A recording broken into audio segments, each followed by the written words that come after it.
Hello, everyone. Welcome back to another episode of Energy Unleashed with Suzanne and Kim. Hey, Well, girl. hello, Suzanne. Hello, everybody. Hello, hello.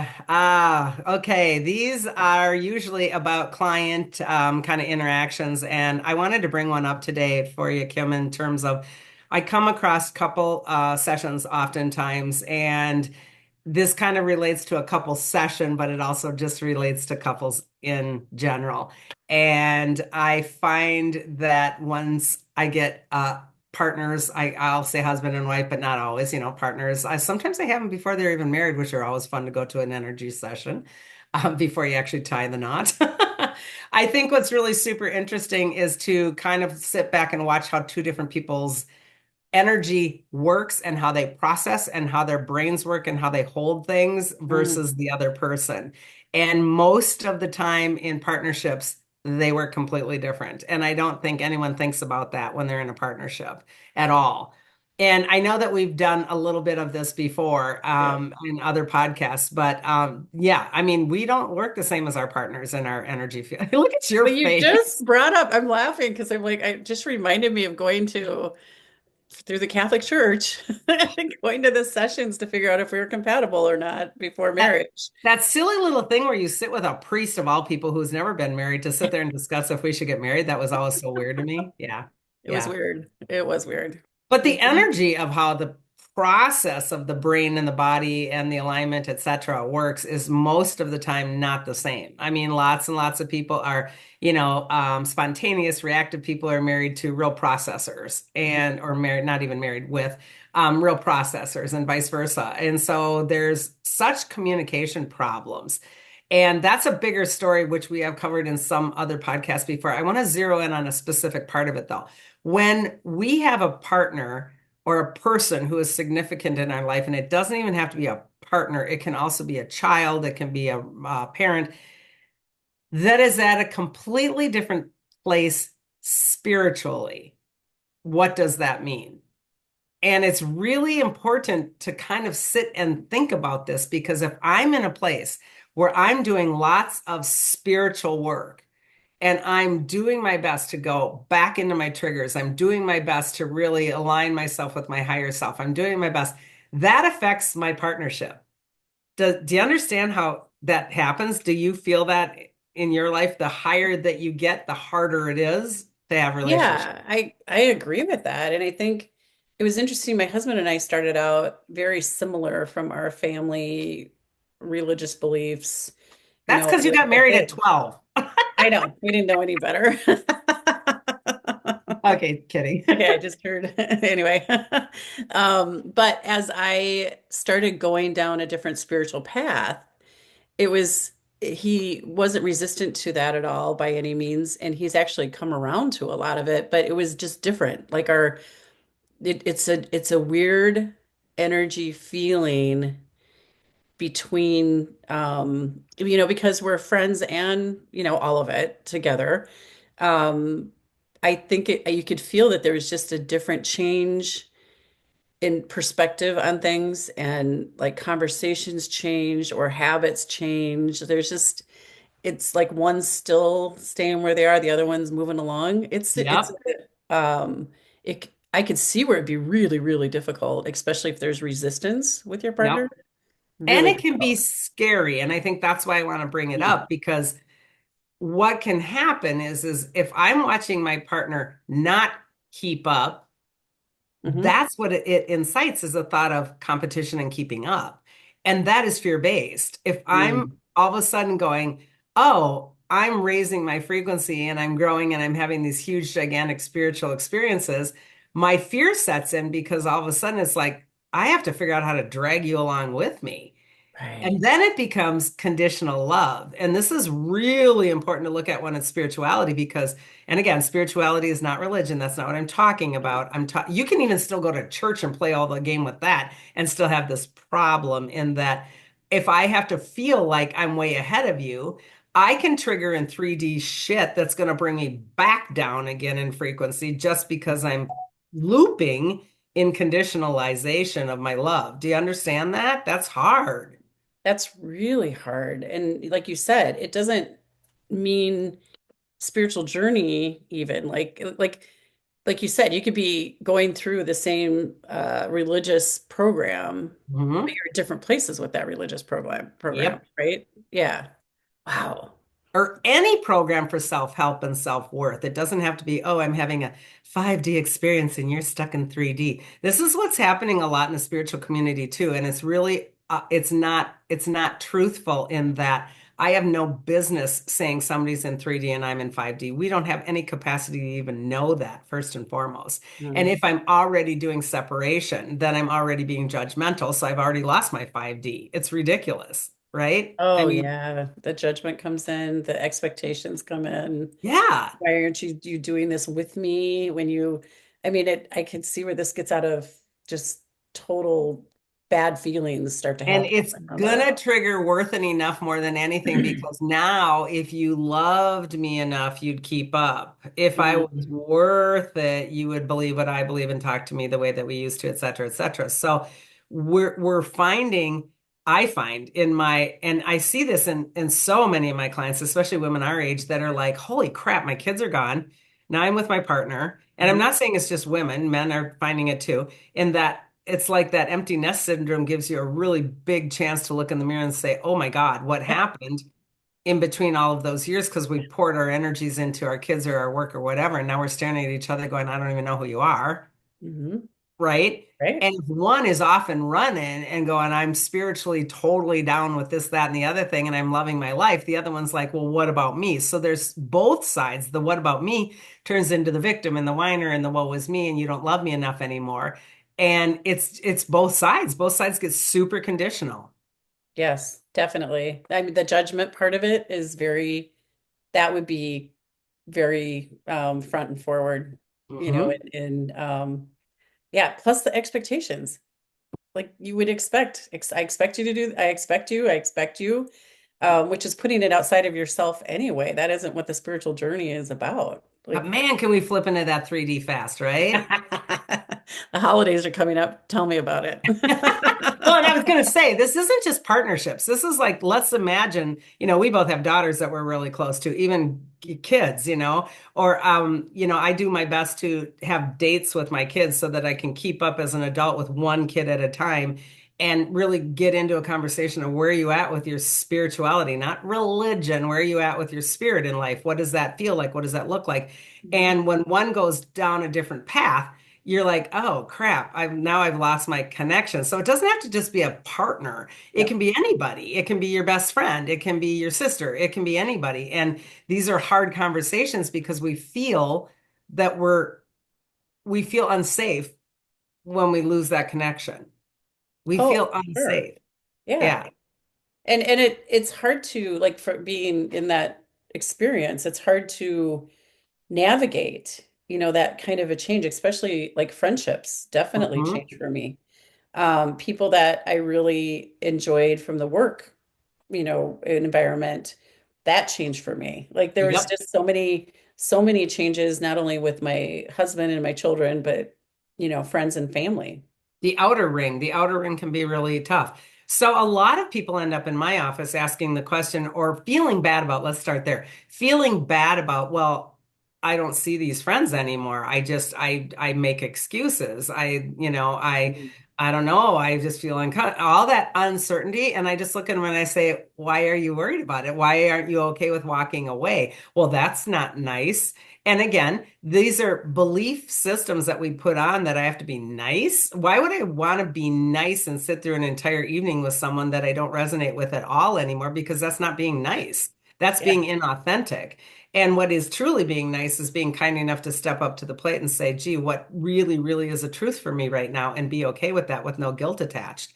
That's hard for people. But I'm going to tell you, it's going to be happening more and more and more and more because what we talk about in the bigger picture is bifurcation, meaning the road was this and now it's splitting. The train track is splitting, and eventually you're not even going to see the other train because it's literally like this and it just goes away like my hand did. And that isn't even in my life anymore. So that's going to be happening anyway, more and more and more in our creational reality. So if you choose, please step into that with no guilties attached for being nice or not nice, because it's just going to happen. You don't have to be unkind about it, but you also don't have to be inauthentic. Yes. Yeah, I think being genuine, using like ease and grace came to mind in this Yep. situation that not only am I potentially changing, but that other person is potentially changing. Yes. And I've found that there are a few people that as I'm becoming more neutral in things, it's interesting how some are really digging in their heels, Oh, yeah. and really drawing like a line in the sand, kind of. Yeah. And so that's uncomfortable. It's very hard to navigate, like I said. And there, you're going to see that spurred out in all kinds of ways and beliefs. I can, politically, I can draw the line. Financially, I can draw the line. I'm not enough and there isn't enough of me. I can draw the line. There's a lot of resentments and things that come along with all of this stuff. Mhm. So, my suggestion, especially when it is changing in a spiritual way, is you came here as an individual soul to have a soul experience. And oftentimes I'll have moms and sometimes dads come in and say, yeah, but I came here to just, be a family person or be a dad or yeah, you did, but you also came to have a soul experience that's individual. So it's important, in my opinion, and again, take it if it resonates, Mhm. is you are responsible for that individualized creational reality on behalf of Source as well. And that family is a piece of it, but not 100% of it, because the individualization of you will change as the family changes. You're gonna change your time. Again, empty nester is way different than when your kids are six. Yep. So these are things to be aware of that I get to also change. I get to maybe have more quiet time. I get to maybe have more single vacation time. I get to have maybe a space or a place in my house that is sacred to my frequency and nobody else gets to step into it.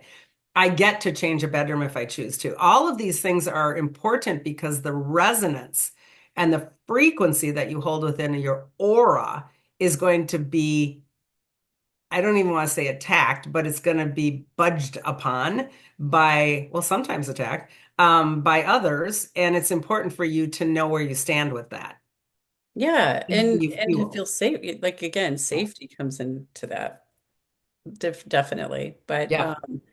yeah, it's interesting how people react, and you don't realize how much your energy changes where it impacts people when you get together. You Hmm. now I watch that. I is your, with a group of people. But when I first started doing more spiritual work, I didn't realize that it really did make a difference in the connection between people.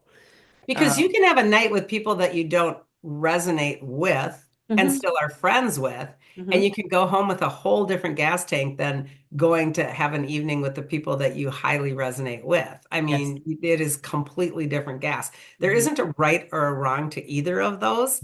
There isn't a yes or a no. There isn't anything other than just choices. And I choose both all the time. It's not that you have to do one or the other. But my Right. point is, be aware of the gas leak. Be aware of, if I'm going to spend X amount of time on a night or a vacation with people that aren't necessarily at my frequency, without judgment, I'm going to do my best to be filling my tank on the side to Mhm. keep my own frequency and watch boundaries so that, and again, that's not this. It's not like I don't want to be by you, because that's not what I'm saying. This is a self-preservation of fuel, not judgment. Mhm.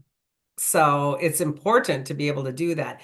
The biggest thing I want to stress, though, is the guilt that goes along with the conditions.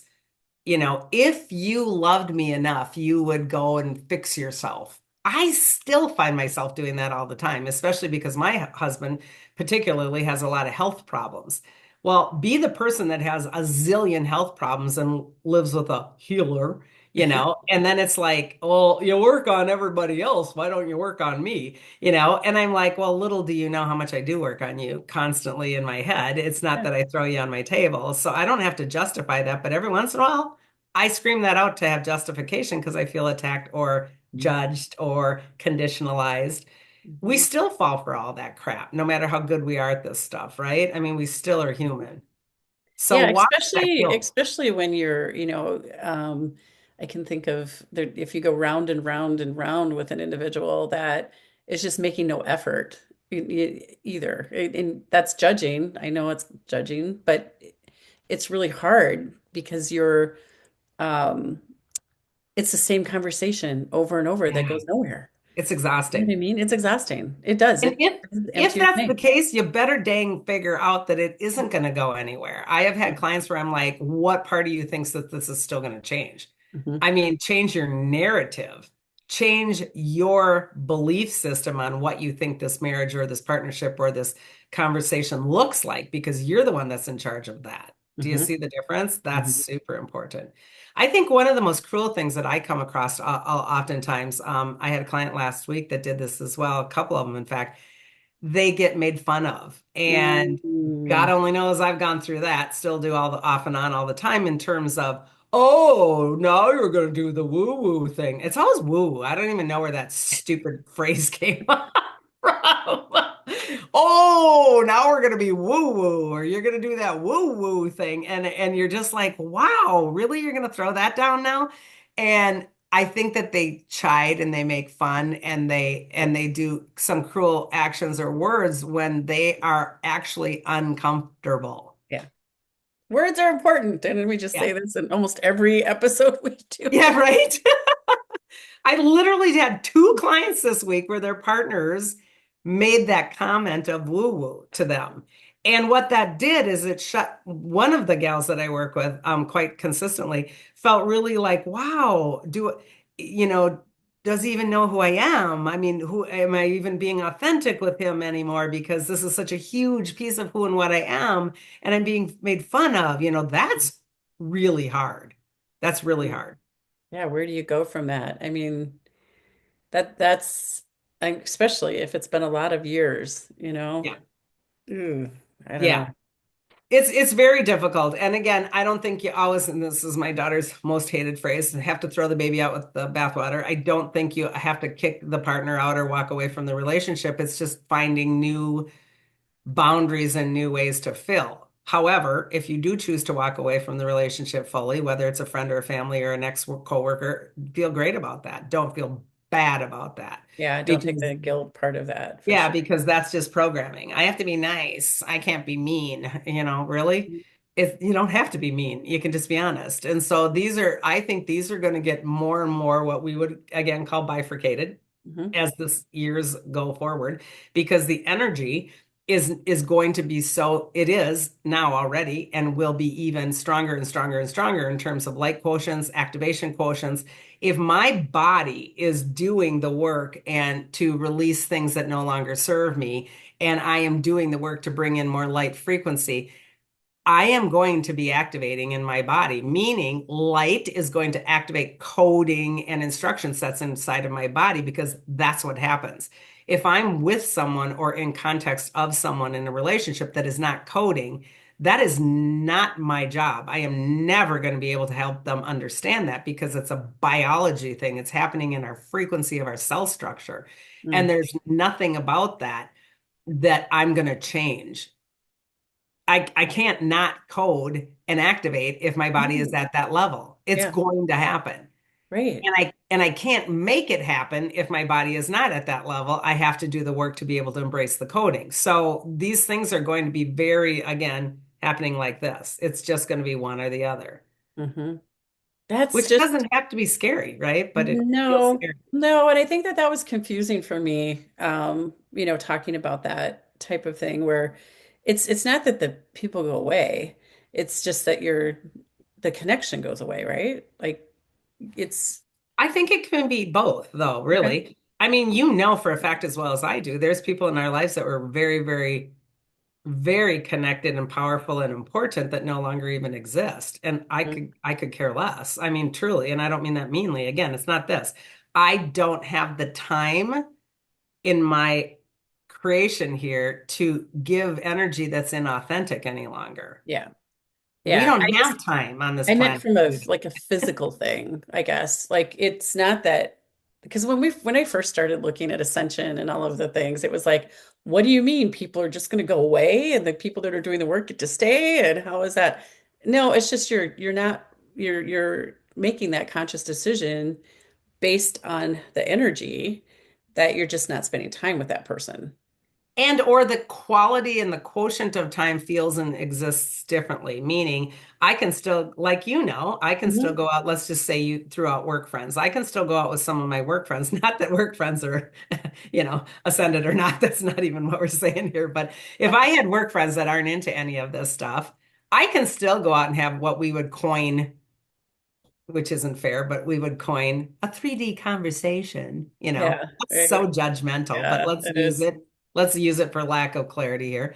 I can still have 3D conversation and have a really great time, but there is a level of that feel factor and that connection factor that doesn't feel the same because energetically it isn't the same. So does Hmm. that mean it's right or wrong? No. So again, if I have a 3D connection and I have a great night of that, that's awesome. But I will probably be doing more work surrounding that time period to get myself back up to that elevation of where I'm comfortable. Mm. Because if somebody's here and somebody's here, somebody's going to do this. And most often, I'm going to do this because this is really hard. We can't drag somebody up. They have to do their own work, Right, right?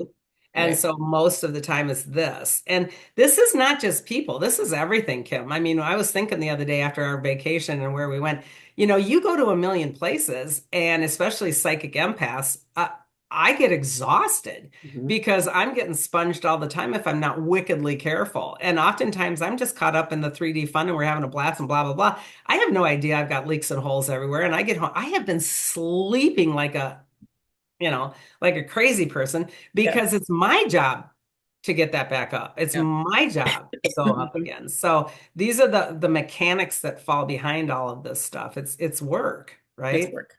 It's work. Yeah. It's constant. Yeah. Hmm. So the biggest point I want to really bring forward in this is be aware of your own triggers in terms of Hmm. I'm so-called feeling like I have to fix my partner or make my kid understand, or why doesn't my mom get it? And all of these things are because you're not holding your own frequency Hmm. of self-worth. You're the one that's having the doubts. So watch those and do the paradigm shift to fill and extend. And then you can take it really further in examining your life. Do I need more space? Do I need more boundaries? Do I need more free time? Do I need more? Because that's fair. But on the same hand, communicate that in a way that's not judgmental or unkind to somebody else. Right. No, I prefer to go do this today. Hmm. Do you want to go do blah, blah? No, I have plans to do this and I'm choosing Hmm. this without strings attached. And those can be tricky, right? It's tricky, but using grace, just I pray for grace every day. Yeah, it's a good word. It's a Mhm. hard word. It's a hard word. Yeah, Hmm. ease and grace is a hard word. So, Hmm. yeah, it's just a big subject that can go on and on. And again, this doesn't have to be a marital partner in any way, shape, or form. It can be in any kind of a relationship partnership because, we're changing so quickly and rapidly that this stuff's going to be upsy downsy all the time. It's not going All the anywhere. time. All the time. Oh my gosh. Right? Yes, and we're So, going into the holidays.